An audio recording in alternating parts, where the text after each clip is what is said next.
안녕하십니까. 10월 13일 굿모닝 MBN 시작합니다. 먼저 오늘의 주요 뉴스입니다. 사회적 거리두기 완화로 서울 도심 번화가가 모처럼 활기를 띠었습니다.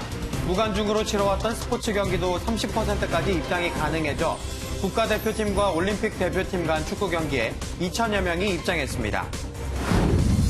사회적 거리두기 1단계 전환 첫날이었던 어제 국내 코로나19 신규 확진자가 100명이 육박했습니다. 추석 가족 모임이 불러온 집단 감염으로 대전, 충남에서 34명이 연쇄 확진됐습니다. 그룹 방탄소년단이 피처링에 참여한 세비지 러브 리믹스 버전이 미국 빌보드 메인 싱글 차트인 핫백 1위에 올랐습니다. 한편 중국 누리꾼들은 한국과 미국의 고난을 언급한 방탄소년단의 벤플리트상 수상 소감이 중국을 무시했다며 생트집을 잡았습니다. 옵티머스 측이 부실 기업에 19억 원을 건넨 정황을 검찰이 포착해 자금 흐름을 추적하고 있습니다. 라임과 옵티머스 사모펀드 관련 의혹을 두고 여당은 검찰 수사로 진실을 가려내자고 했지만 야당은 특검이 필요하다고 주장했습니다. 사회적 거리두기 완화 첫날, 자영업자들의 바람대로 장사는 잘 됐을까요? 정수정 기자가 어제 퇴근 시간 이후 서울 도심 번화가를 돌아왔습니다. 골뱅이와 맥주로 유명한 서울의 한 골목입니다. 평소 같으면 한가했을 이곳에 퇴근길 직장인들이 삼삼오오 모였습니다. 상인들은 모처럼 손님 맞이에 분주합니다. 한 5, 6개월 만에 월요일 치고는 좀 손님 있는 것 같아요. 그동안 힘들었던 걸 조금 잊을 수 있는 그런 계기가 된 것 같아요. 코로나19를 의식한 탓인지 쌀쌀한 날씨에도 손님 대부분 야외 테이블에 자리를 잡았습니다. 서울 종로도 활기를 찾은 모습입니다. 화려한 간판에 흥겨운 노래가 흘러나오고 거리엔 제법 사람들이 몰렸습니다. 하지만 코로나19가 재확산하진 않을까 걱정은 여전합니다. 거리두기 단계가 내려가서 오랜만에 친구를 만난 거고 아직 뭔가 계획하고 만나기에는 좀 힘든 것 같아요. 아직은 사실 크게 달라졌다고 생각하지는 않아요. 상인들도 혹시나 하는 마음에 방역에 더 신경이 쓰입니다. 손님들이 많이 의식을 많이 하세요. 본인들이 거리두기도 많이 하려고 하고 음식 외에는 이제 마스크 계속 착용을 하고 계시는 분들도 많고. 일상으로 돌아가는 첫걸음을 내디뎠지만 곳곳에선 감염 우려가 여전한 만큼 아직은 모두가 조심스러운 모습이었습니다. MBN 뉴스 정수정입니다. 사회적 거리두기는 완화됐지만 어제는 100명에 가까운 코로나19 신규 확진자가 나왔습니다. 대전, 충남 지역에선 추석 연휴 친인척 모임 등을 통한 연쇄 감염이 이어지고 있습니다. 서영수 기자입니다. 대전의 한 아파트 단지 안에 있는 어린이집입니다. 이곳에 다니는 원아 1명이 그제 확진 판정을 받았고 어제 원아 3명과 교사 2명 등 모두 7명이 추가로 코로나19에 감염됐습니다. 당시 교사를 제외한 원아들은 24개월 미만이어서 수업 중 마스크 착용이 의무가 아니다 보니 감염을 피할 수 없었습니다. 질병관리청에서는 24개월 미만 어린이에 대해서는 마스크 착용할 적에 건강에 우려가 있다 해서 권장하지 않고 있습니다. 먼저 감염된 원아는 추석 연휴 기간인 지난 3일 친인척과 함께 식사를 했는데 방역당국은 가족 간 감염이 어린이집으로 확산한 것으로 보고 있습니다. 어린이집 접촉자들이 잇따라 확진되면서 당국이 추가 검사에 들어갔고 감염된 영아들의 부모와 교사의 가족 등 5명도 추가로 코로나19에 걸렸습니다. 대전, 충남 지역을 중심으로 추석 연휴 친인척 모임 등을 통한 코로나19 확산이 이뤄지면서 어제 코로나19 신규 확진자는 98명을 기록했습니다. 사회적 거리두기는 1단계로 완화됐지만 소규모 집단 감염이 이어지면서 추가 확산에 대한 우려가 커지고 있습니다. MBN 뉴스 서영수입니다. 라임과 옵티머스 사모펀드 관련 의혹을 두고 정치권도 충돌하고 있습니다. 여당은 무분별한 의혹 제기를 책임져야 할 것이라며 검찰 수사로 진실을 가려내자고 했지만 야당에서는 특검을 주장하고 있습니다. 주진희 기자입니다. 여권 인사들이 연루됐다는 의혹이 제기되고 있는 라임 옵티머스 사건에 대해 더불어민주당은 엄정한 수사를 강조했습니다. 실체가 불분명한 여러 의혹들이 제기되고 있습니다. 검찰은 그 대상이 누구든 엄정하고 철저히 수사해 진실을 밝혀주기 바랍니다. 이낙연 대표는 또 옵티머스 자산운용 관련 업체로부터 복합기 임대료를 지원받았다는 보도에 대해선 권력형 비리와는 무관하다는 취지로 최고위원들에게 설명한 것으로 전해집니다. 민주당 핵심 관계자는 MBN과의 통화에서 복합기 대여 이후 명의 이전이 안 돼서 발생한 문제라는 해명을 들었다고 밝혔습니다. 하지만 야당은 권력형 게이트로 비화하고 있다며 특검 카드를 꺼내 압박 수위를 높이고 있습니다. 이런 정관계 로비 의혹을 검찰이 공공연하게 뭉개고 있습니다. 특검에게 맡기든지 딴 방법을 강구해야만 국민들이 납득할 수 있다는 점을. 야당의 공세는 국감장에서도 이어졌습니다. 국민의힘은 김재현 당시 옵티머스 대표와 금융위 담당 직원 간의 녹취를 공개하며 유착 의혹을 제기했지만 정부는 부인했습니다. 과장님께 연락드려서 접수할 수 있도록 하라 그래서 연락드렸습니다. 5시까지 오실 수 있으세요? 금융위원회를 움직일 수 있는 힘 있는 누군가가 있다는 저는 결론이라고 생각을 하고 있습니다. 옵티머스 양호 회장과 경기고 동문이면서 막역한 사이로 알려져 있죠. 이현재 전 장관. 저는 동의하지 않습니다. 첫째, 아까 녹취록에 있는 목소리가 변주된지 모르지만 제가 아는 그 담당 과장 목소리는 다르고요. 국정감사가 2주차로 접어든 가운데 옵티머스가 새로운 뇌관으로 떠오르면서 오늘 국감에서는 금융권 주요 인사들이 대거 증인으로 채택됐습니다. MBN 뉴스 주진입니다. 세계무역기구 WTO 사무총장에 도전한 유명희 통상교섭본부장을 돕기 위해 문재인 대통령이 직접 지원회의를 주재했습니다. 문 대통령은 정상 간 친서와 전화통화를 통해 WTO 개혁의 적임자가 유 본부장임을 계속 강조하겠다는 뜻을 밝혔습니다. 황재헌 기자입니다. 문재인 대통령이 청와대에서 WTO 사무총장 선거 결선에 진출한 유명희 통상교섭 본부장을 지원하기 위한 회의를 열었습니다. 유명희 본부장을 비롯해 정세균 국무총리, 강경화 외교부 장관 등이 참석한 회의에서 문 대통령은 유 본부장이 WTO를 개혁할 적임자임을 계속 강조해 나가자고 당부했습니다. 그러면서 남은 기간 친서와 정상통화를 통해 유 후보자를 최대한 돕겠다고 밝혔습니다. 미국과 중국의 보호무역주의로 위기에 처한 WTO를 다시 자유무역 기조로 되돌릴 수 있는 사람이 유 본부장임을 특히 개발도상국 등에 적극 알리겠다는 뜻으로 풀이됩니다. 회의에서 유 본부장은 대통령의 지원에 감사드린다며 오는 27일까지인 결선 투표 기간에 집중적으로 지지를 구하는 활동을 하겠다고 밝혔습니다. 지금 위기에 처해 있는 WTO 교역 질서 및 국제 공조 체제를 복원, 강화하는 것이 우리 경제와 국익 제고에 중요하고. 유 본부장은 막판 표심을 다지기 위해 오늘 출국해 스위스 제네바 등 유럽 주요국을 방문할 예정입니다. 현재 나이지리아 후보와 경쟁을 벌이고 있는 유 본부장이 첫 WTO 여성 사무총장이 될지는 다음 달 7일 최종 발표될 것으로 전망됩니다. MBN 뉴스 황재헌입니다. 아동 청소년 성착취 영상을 제작 배포한 혐의 등으로 구속 기소된 N번방 운영자 갓갓에게 검찰이 무기징역을 구형했습니다. 이 계획적 범행으로 다수의 피해자가 발생했다는 게 이유였습니다. 김지영 기자입니다. 텔레그램 대화방 N번방을 통해 성착취 영상을 제작하고 배포한 혐의로 갓갓 문형욱은 지난 6월 구속 기소됐습니다. 피해자분들과 피해자 가족들에게 죄송합니다. 제가 잘못된 성관념을 가지고 있었던 것 같습니다. 검찰은 문 씨에 대해 무기징역을 구형했습니다. 검찰은 결심 공판에서 개인의 욕망을 충족하기 위해 치밀하고 계획적으로 범행을 저질러 다수의 피해자가 발생했다며 영상 유통으로 지속적인 피해를 끼쳤다고 구형 이유를 설명했습니다. 또 보호관찰과 전자장치 부착 명령, 취업 제한 명령 등을 재판부에 요청했습니다. 문 씨는 2017년 1월부터 올해 초까지 1,200여 차례에 걸쳐 아동 청소년 피해자 21명에게 성착취 영상을 촬영하게 하고 이를 배포한 혐의 등 12개 혐의로 재판에 넘겨졌습니다. 한편 경찰청은 텔레그램 박사방 무료 대화방에서 성착취 영상을 내려받은 회원 280여 명의 신원을 확인해 각 지방경찰청에 입건하도록 지휘했습니다.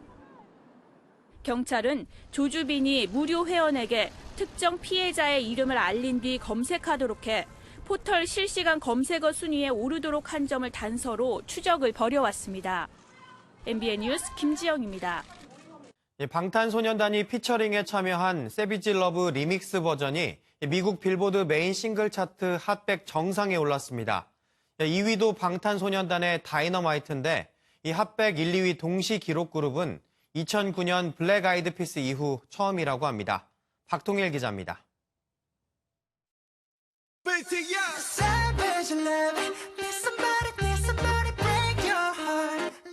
미국 빌보드 차트 측은 노래 세비지 러브 리믹스 버전이 이번 주 싱글 핫100 차트에서 1위를 기록했다고 밝혔습니다.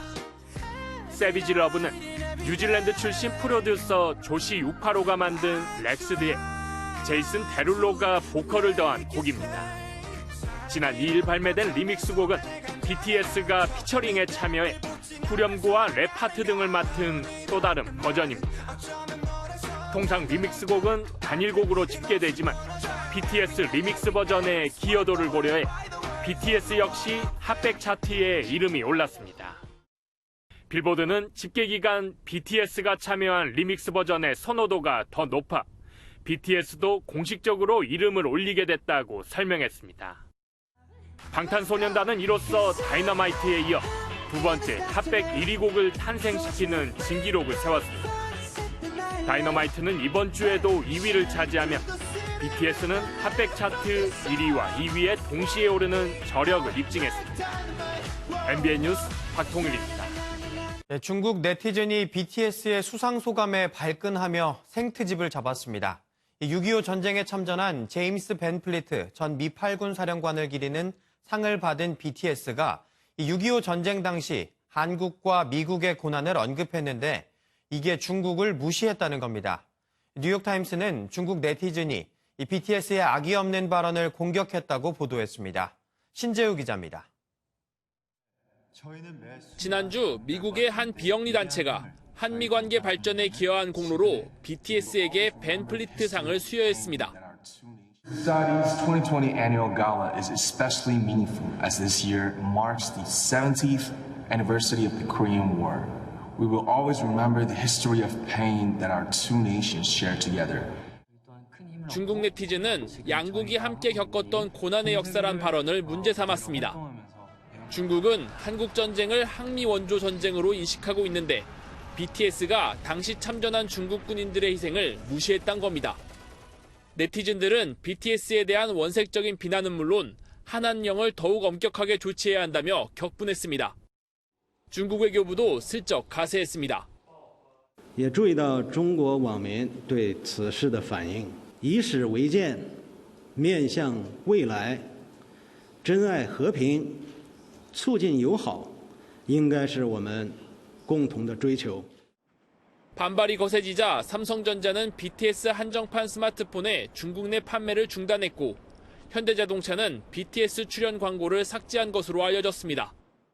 미국 뉴욕타임스는 중국 누리꾼들이 BTS의 악의 없는 발언을 공격했다고 꼬집었습니다. MBN 뉴스 신재우입니다. 독일 당국이 베를린시에 세워진 평화의 소녀상을 내일까지 철거하라고 통보했는데요. 일본 정부의 철거 압력이 통한 겁니다. 현지 교민들은 철거 집행 정지 가처분 신청 등으로 소녀상 지키기에 나섰는데요. 슈레더 전 독일 총리 부부는 당국에 철회 촉구 서한을 보냈습니다. 배준우 기자입니다. 독일 베를린의 중심지 미테지구에 설치된 소녀상에 대해 관할 행정당국인 미테구청이 오는 14일까지 철거하라고 통보했습니다. 일본군이 아시아 여성들을 성노예로 강제로 데려갔다는 편향적인 내용이 비문에 담겨 있어 일본과 독일 내부에 반발을 샀다는 이유였습니다. 相入れない極めて残念なことだというふうに思っております。政府としては撤去に向けて様々な関係者にアプローチし、我が国の立場を説明するなど 소녀상 설치를 주도한 시민단체는 철거 명령 집행정지 가처분을 신청하고 철거 반대 집회를 열겠다고 밝혔습니다. 게르하르트 슈레더 전 독일 총리 부부도 미테구 당국에 항의 서한을 보내며 철거 반대에 힘을 실었습니다. 항의 서한엔 소녀상 철거는 위안부 할머니들의 아픔을 저버리는 반역사적 결정이며 나치 역사를 청산한 독일이 일본의 전쟁 범죄 은폐에 가담해선 안 된다는 내용이 담겼습니다.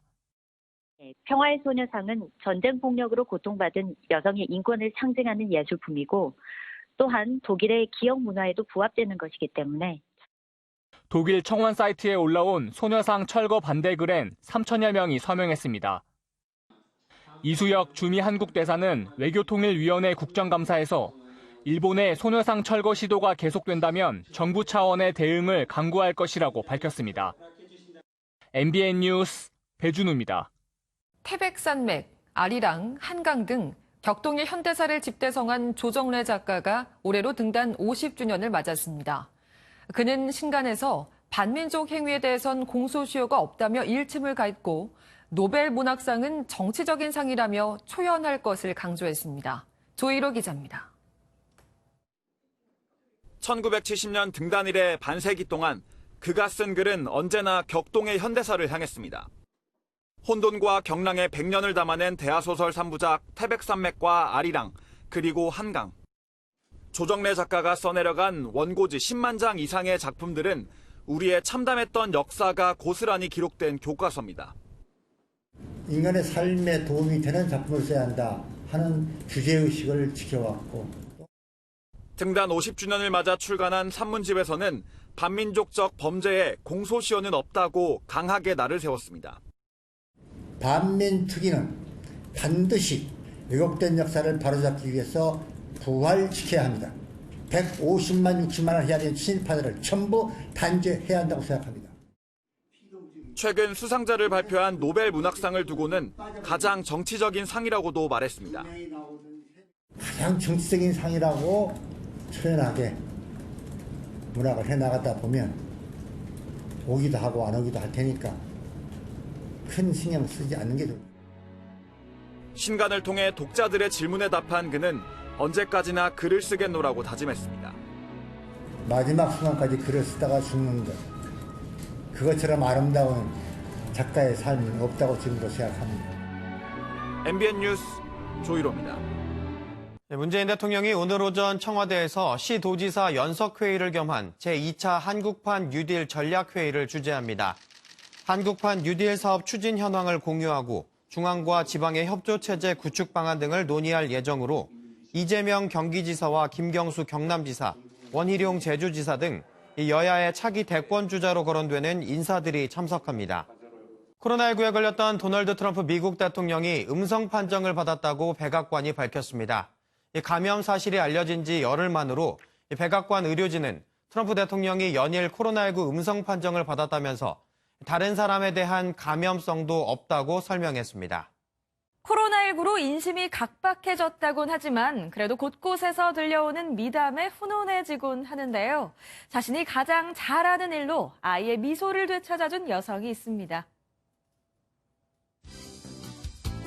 귀여운 드레스를 입고 찰칵. 숲속 백설공주부터 겨울왕국의 엘사까지 꿈에 그리던 공주놀이에 5살 아리아나의 얼굴도 활짝 피었습니다. 사실 아리아나는 신장암과 싸우는 중인데요. 오래전 가족을 병으로 떠나보낸 이 사진작가가 소아암 환자에게 용기를 주고 싶어 재능 기부를 하고 있다고요. 사진을 촬영한 후 배경까지 합성하면 진짜 동화 속 공주님이 된 듯한데요. 아리아나가 이 사진을 보면서 힘든 투병 생활을 씩씩하게 이겨냈으면 좋겠네요. 이번엔 내 몸 하나 챙길 여유도 없어 보이는 한 여성이 나눔으로 기적을 만들어냈습니다. 아무리 가진 게 없어 보여도 나눌 수 있는 게 많다는 걸 다시 한번 깨닫게 되네요. 다람쥐와 정겹게 사진을 찍은 이 여성. 지난 몇 년간 미국 사우스캐롤라이나의 거리에서 노숙 생활을 했었는데요. 어느 날 굶주리고 아파하는 다람쥐를 보고 자신이 먹기에도 모자란 음식을 나눠줬다고 합니다. 그 마음에 감동한 걸까요? 야생동물인 다람쥐는 그녀와 교감하게 됐고 그녀는 야생동물보호소 봉사자들과 다람쥐를 지극정성으로 돌봤다는데요. 가진 것 없이도 나누며 작은 생명을 소중히 할 줄 아는 그녀의 마음씨에 모금까지 이어지고 있다네요. 고요한 밤거리에 생각지 못한 거대 바다 생물이 등장했습니다. 밤새 잠 못 이룬 마을 주민들의 환호와 박수를 받으며 안전하게 돌아갔다고 하네요. 어마어마한 덩치의 생물이 남미 칠레의 한 주택가에 나타났습니다. 무게 약 2.5톤에 길이는 무려 4m에 달하는 이름처럼 거대한 코끼리 물범입니다. 펄떡거리며 마을 곳곳을 헤매는 물범을 구조하려고 경찰과 해군 100여 명이 한밤중에 출동했다는데요. 어쩌다 마을에 나타난 건지는 아직 파악하지 못했지만 올해는 유독 야생동물의 출몰이 잦았다고요. 오랜 유인작전 끝에 물범은 무사히 제 발로 바다로 돌아갔다고 하네요. 지금까지 굿모닝 월드였습니다.